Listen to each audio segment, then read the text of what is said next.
Jack and the Beanstalk.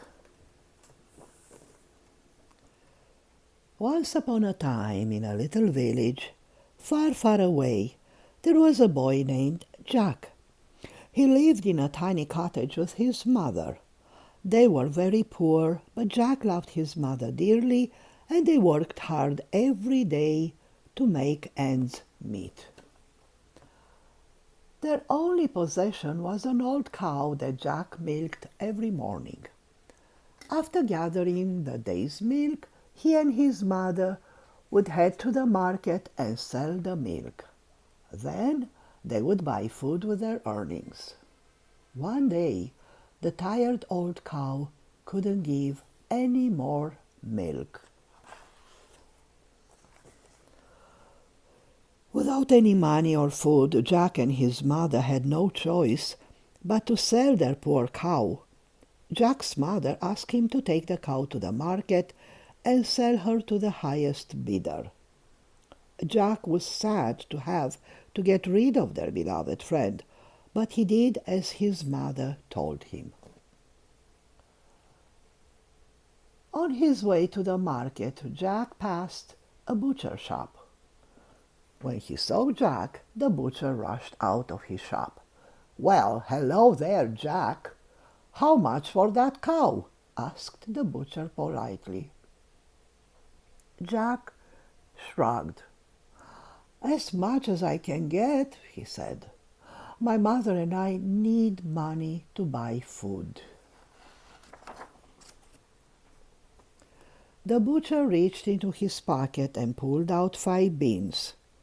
"What if I trade you these magic beans instead?" he said. "Plant these beans and I guarantee you'll have all the money you'll ever need by morning." Curious, Jack accepted the offer and hurried home to tell his mother. When he showed the beans to his mother, she was furious. "That cow was all we had," she shouted. "You traded her for these worthless beans?" With that, she tossed the beans out the window and sent Jack to bed without supper.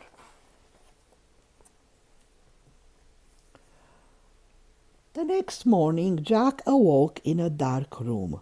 Something huge was blocking his window.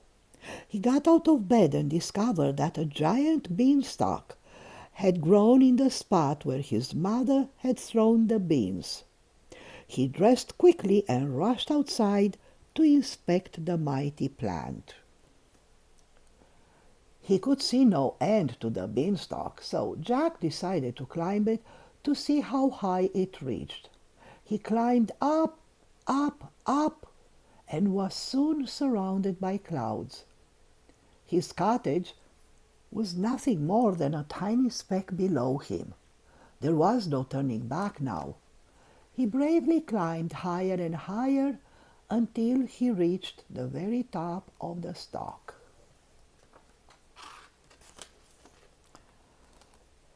At the top, Jack hopped down onto a cloudy floor. The first thing he saw was a great castle adorned in gold and jewels.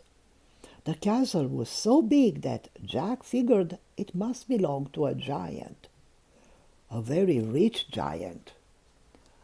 Jack knocked on the humongous door.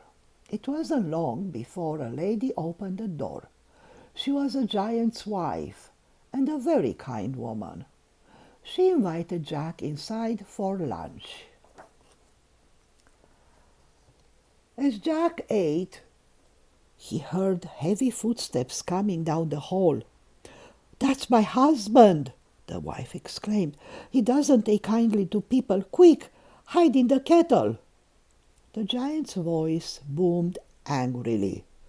"Fee, fi, fo, fum! I smell the blood of an Englishman." "Oh, nonsense!" the giant's wife replied. "There is no Englishman anywhere here." She carried the kettle to the kitchen counter and out of the giant's reach.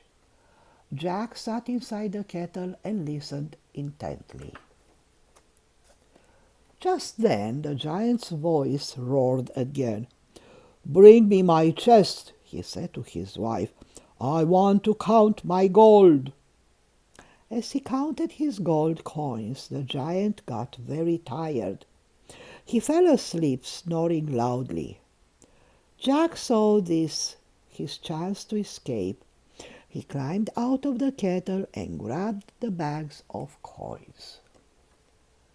Jack hopped down off the table with his treasure and scurried towards the door.